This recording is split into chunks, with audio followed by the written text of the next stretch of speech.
chainers, wherever you are in the world. This is Sarah Barnes-Humphrey with you today. Are you ready? Let's talk supply chain.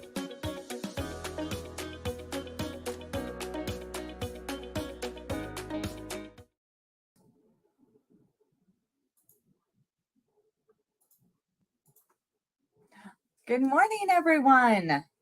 I'm joining you live from Toronto, where it's a little bit rainy here this morning, but looking forward to a good day. We have an exciting show on board for you while Sarah is traveling and at the IANA show in Long Beach. So I've got Akshay joining us. He's a good friend of mine, which is nice, so that makes for an easy conversation. But we've got lots of hot topics for you to cover today. But first, we're going to look at, say you're at work and all the lights flicker and then go out. And you try to move and bump into something. You turn and bump into something else. You can't work like this. You need to be able to see what's happening. This is how your inventory feels. Fastenal has unique inventory solutions that sends data to the cloud and helps you avoid stockouts while not carrying excess inventory. Don't stay in the dark. Let Fastenal shine a light on the parts and supplies that keep your business running. Go to fastenal.com/LTSC to see how they do it. So thanks for that for today. So looking forward to seeing who's tuning in. If we have anyone from, usually our audience comes in from all over the globe, which is very exciting. I see Mohammed joining in from Saudi Arabia right there. There we go. So thanks for joining us today. So let's look at, so of course we know Sarah's in Long Beach, visiting all of our friends on that side of the coast. And let's look at some of the things that we have upcoming.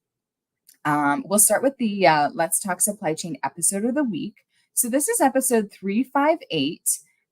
This is the Women in Supply Chain series, which is one of my personal favorites. You get to meet some of the extremely talented, skilled, and overall inspiring women in our industry, which I think for us, sometimes, especially in supply chain, it can be, maybe we're not the best at marketing ourselves. And so this is a great chance to sort of see who's doing what and follow along in their journey and learn how they got into supply chain, which, is kind of a fascinating piece because some of us, of course, are trained and take that academic route with that supply chain master's. And some of us kind of stumble right into it through other jobs or other backgrounds. So this episode looks at the journey of Alexis Mizell Pleasant. And so you definitely want to tune into that conversation.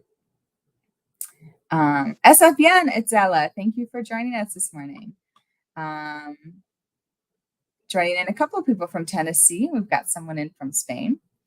Another one of my favorite Let's Talk Supply Chain series is the LogTech Live. So this is with Eric Johnson of the Journal of Commerce, S&OP Global.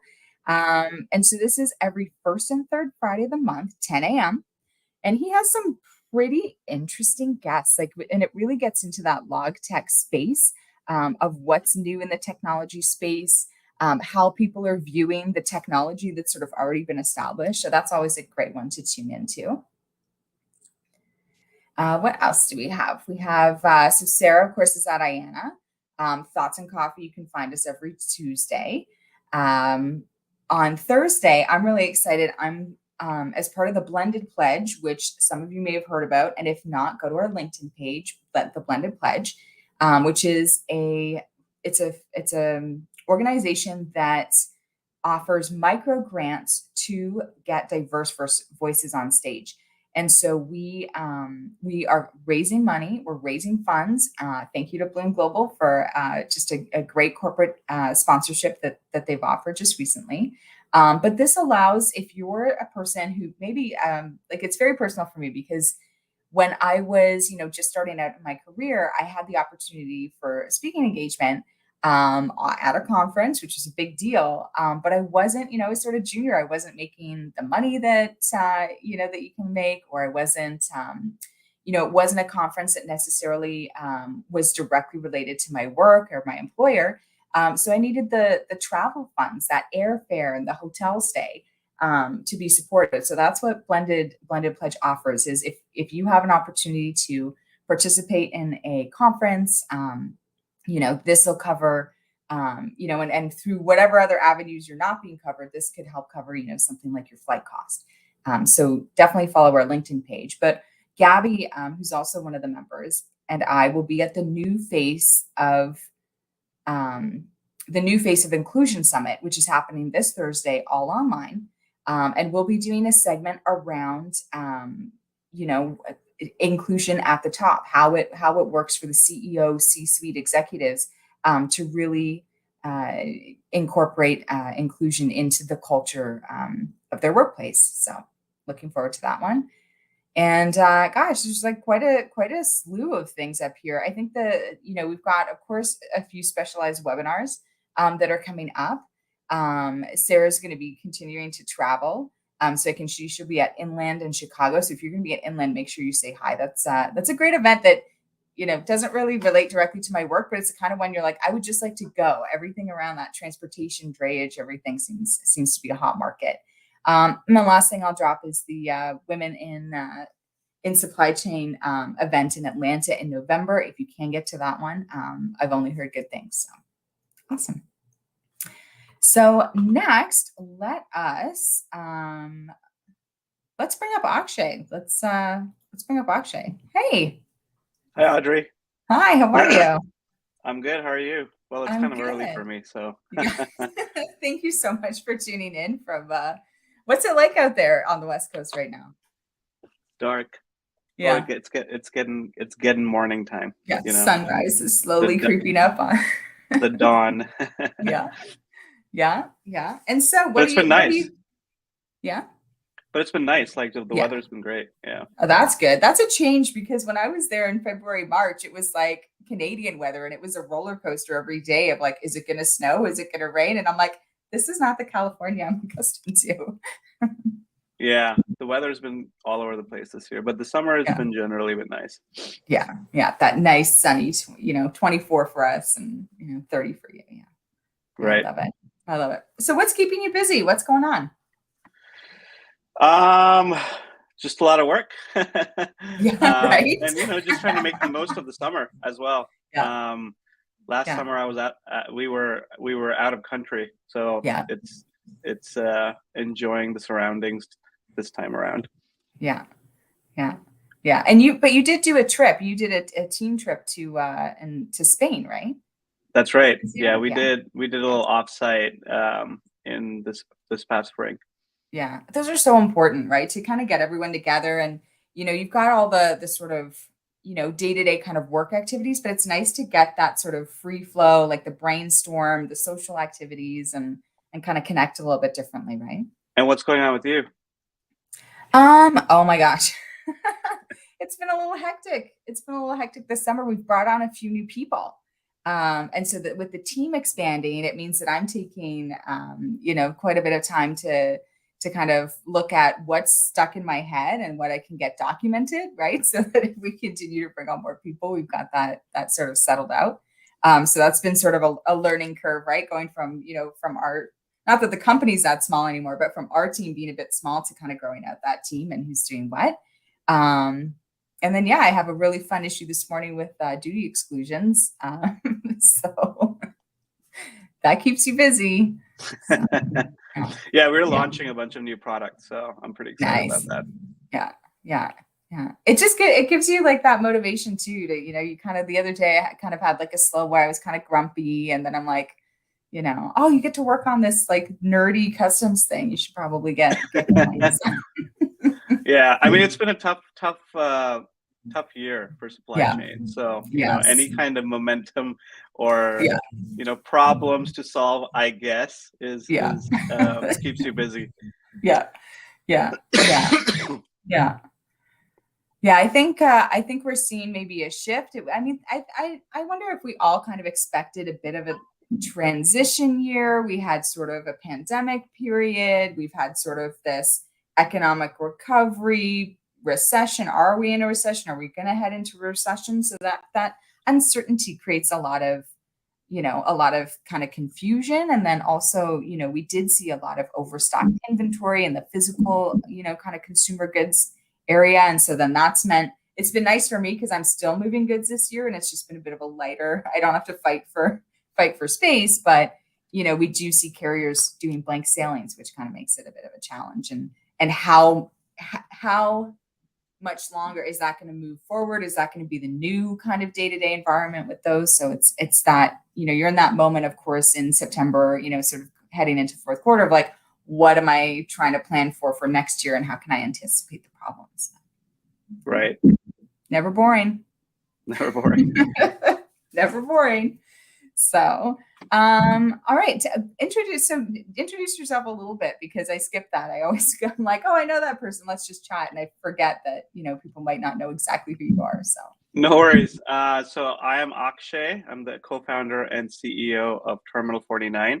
And Terminal 49, we automate container tracking for service providers like customs brokers, freight forwarders, as well as cargo owners like an importer or an exporter out of the U.S. And one of the key differentiators of Terminal 49 is we are connected to, in addition to all the ocean carriers and getting data from AIS to be able to track every vessel, we're also connected to all inland rail terminals and ocean terminals. So really stitching together the journey of a container to identify if it has any issues or risk, and help you move that container much more efficiently through the supply chain. Yeah, it's such a great tool, and yeah, glad that you're working away on that, because someone needs to.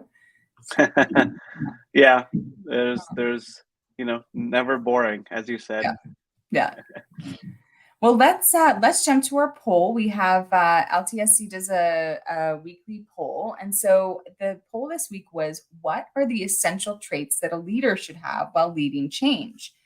Which I think you're a great person to weigh in on this one. So the choices that they had given were: inspire the team, have authenticity, build community, or other. So what do you think is sort of one of the sort of essential traits?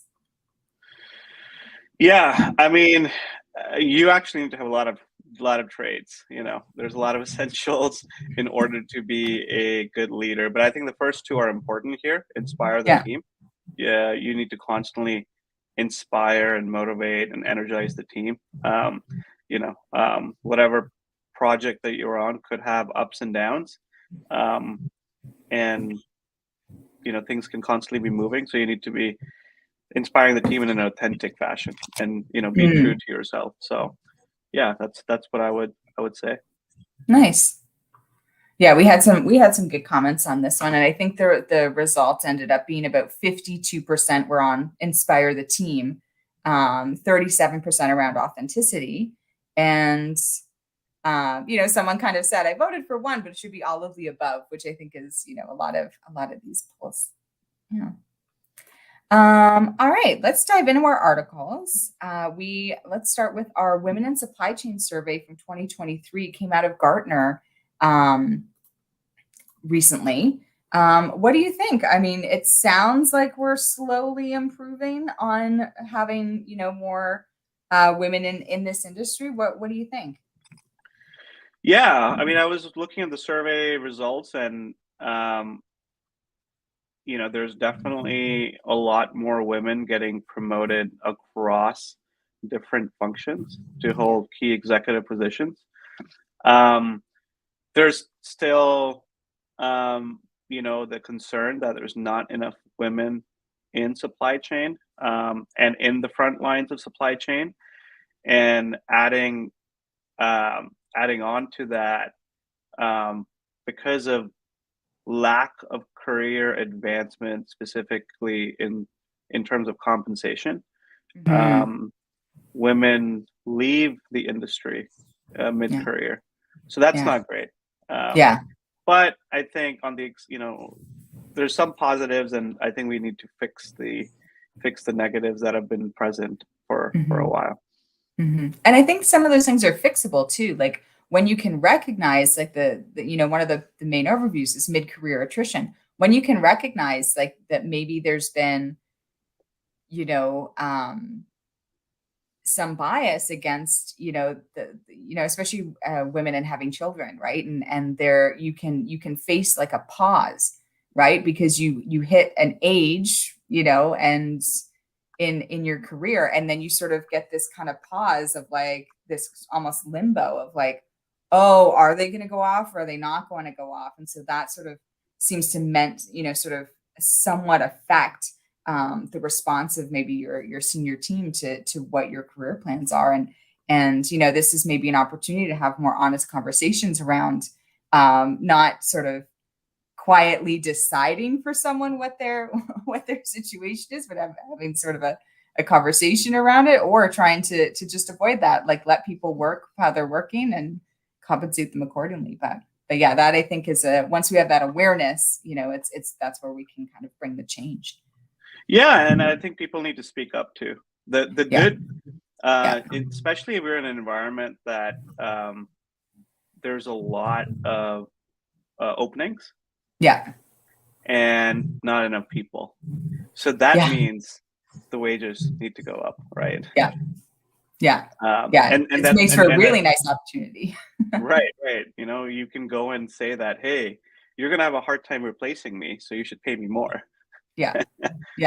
And people are starting to see the value of that learned, the institutional knowledge or that value and the experience. If you've been through a few ups and downs, or you have, that tactical experience, having been a frontline person, having been in the warehouse, or having been, at a forward or shifting, like it can, that kind of information can really work too, if you're trying to kind of pivot out of, maybe I was at a forwarder and now I want to work for a retailer. Maybe I was at a, sort of consumer goods, and now I want to get into tech. Like that experience can help when you do those pivots.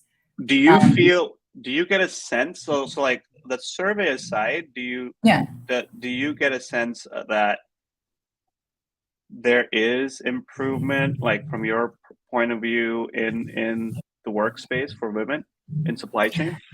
I think we're definitely seeing the representation, like the visual representation. We're starting to see it. You go to a conference now, you're not the only person, you're not the only woman kind of at the table. There's like, it's not a handful anymore. It's like, oh, there's 10 or 15 of us now in this room, or there's 30 of us.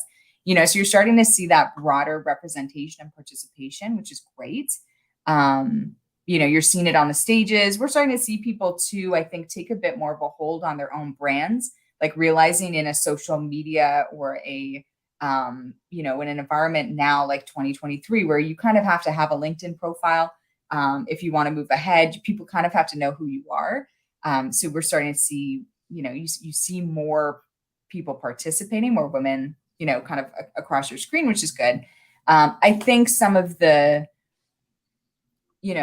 where they talk about the senior leadership gaps, where the labor kind of isn't adjusting. We're still trying to apply maybe a factory model to work that can be hybrid, or maybe, could be more remote, which helps you adapt your schedule. If you do have care needs, or if you do have, development needs, so I think there's still a bit of a hurdle around what work looks like.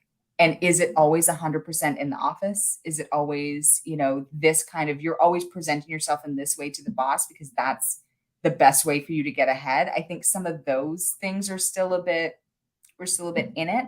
And still conversations around, there are some markets that have really great, up in Canada, we're working through a new kind of childcare program. So a social policy from the government. Other countries already have that. Other countries don't have anything like that.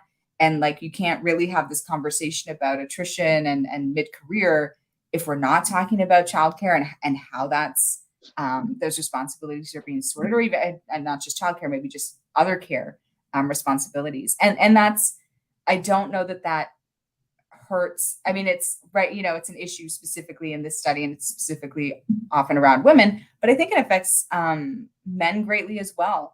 Two of my reports have children. I don't, so it's, and it's, I'm not scheduling meetings at 8:30 or 8:35 when they're doing drop-offs, or 2:45 when they're doing hiccups, right? So I think it benefits everyone when we start to face the realities of what our new day-to-days are like.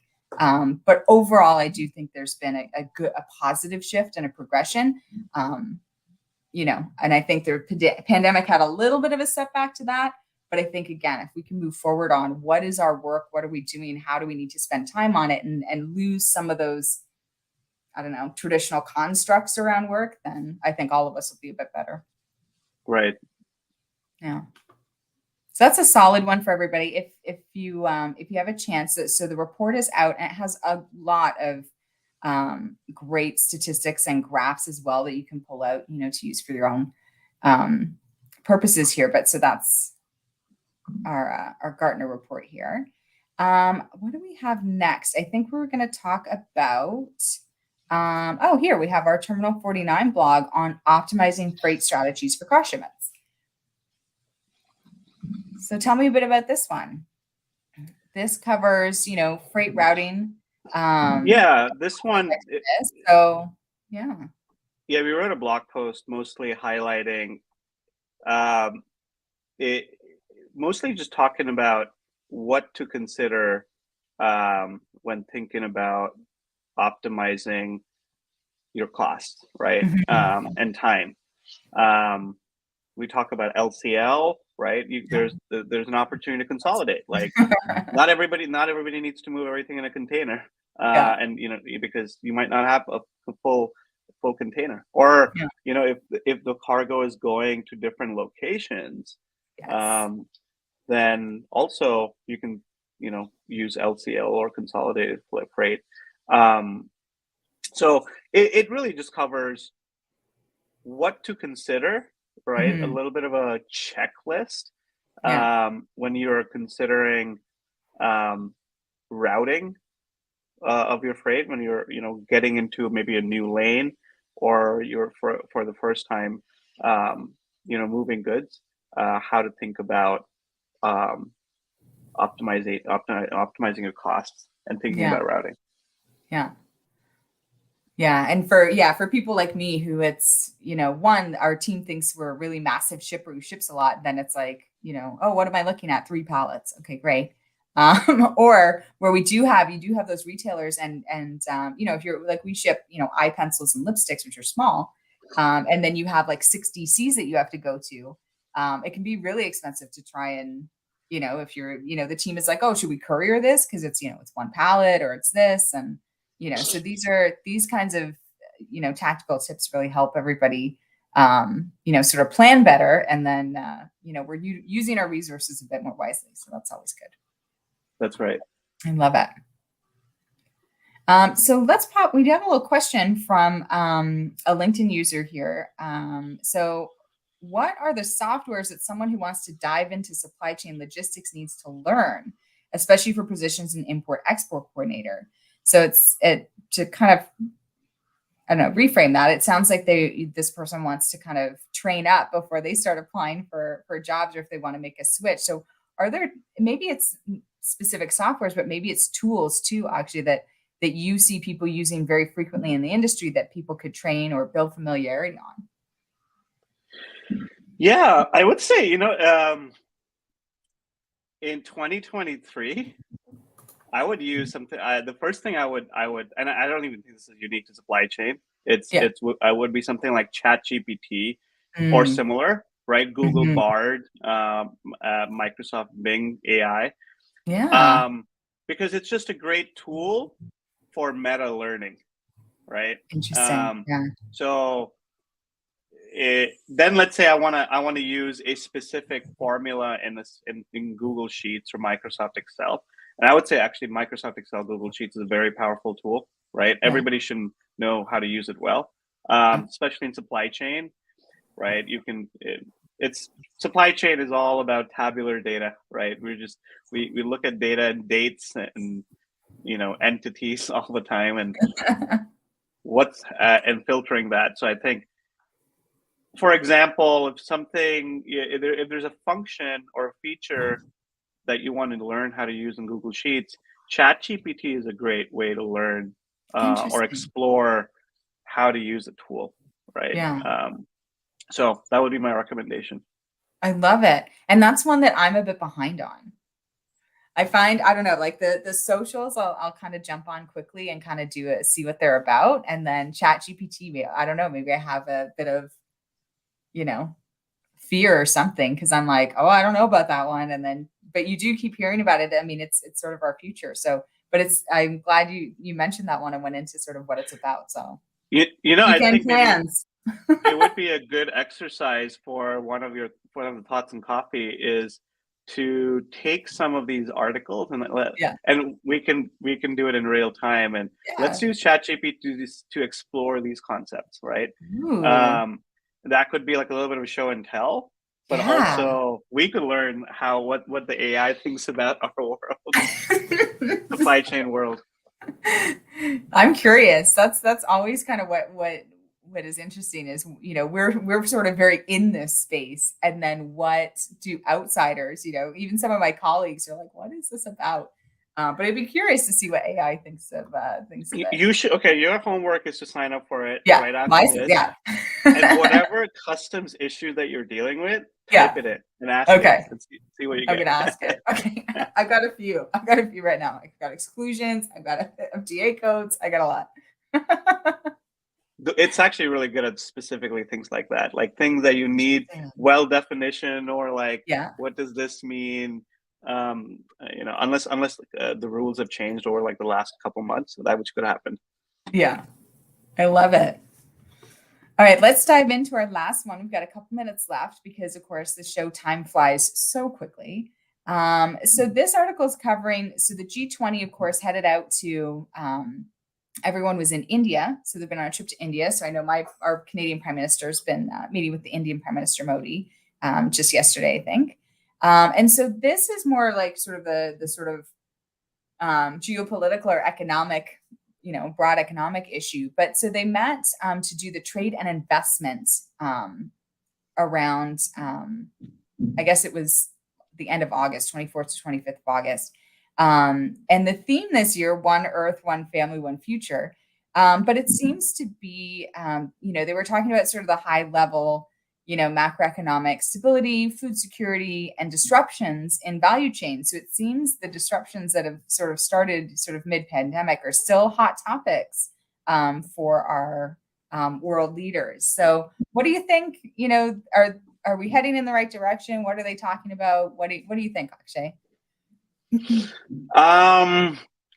Yeah, I think India is in an interesting situation, you know, where President Modi has been spearheading a lot of digitization and standardization efforts, infrastructure efforts within the country. And I think, you know, they are, England recently has adopted a lot more digital forms of trade communication. So I think on the same lines of what UK is doing or England is doing, you know, I think there is a set of principles that they've laid out on how data sharing should happen. Which make a lot of sense. Now the question is who makes it happen? Because it's very technical in nature, and you know, it's not. I think the principles are great, but how do you realize them? It seems like you would need some sort of software to do this, but who's going to build it, right? And that would be my question. You know, do governments create, like, do we see a social ACE, like the ACE custom software, like that is a social network that the US government is creating? So a trade social network, right? I mean, you're not going to go post like what you're doing for dinner over there, but it's more about like, you know, document exchange type of social network. So I'd be curious to see, is it kind of just lip service to that we should digitize, or is there any kind of, you know, real meat and potatoes over there? And that's the thing. I think we all, in some ways, prefer some of the standardization, you know, because it makes our work easier. And obviously when you can kind of narrow down and have the same nomenclature, it does speed things forward. But yeah, it will be interesting to see how it comes about. But I have heard that there is a digital bill of lading on the table, or an electronic bill of lading on the table. So that, that's a hot new technology to come in. So hopefully they can collaborate well and give us the details that we need and push that forward. Yeah. Well, we've come to already the end of our time together. It was so good to see you and catch up and get your insights on these hot topics that are happening in supply chain. And so yeah, thanks so much, Akshay, for joining us. Best wishes on the upcoming launches, and we'll talk soon. Good to catch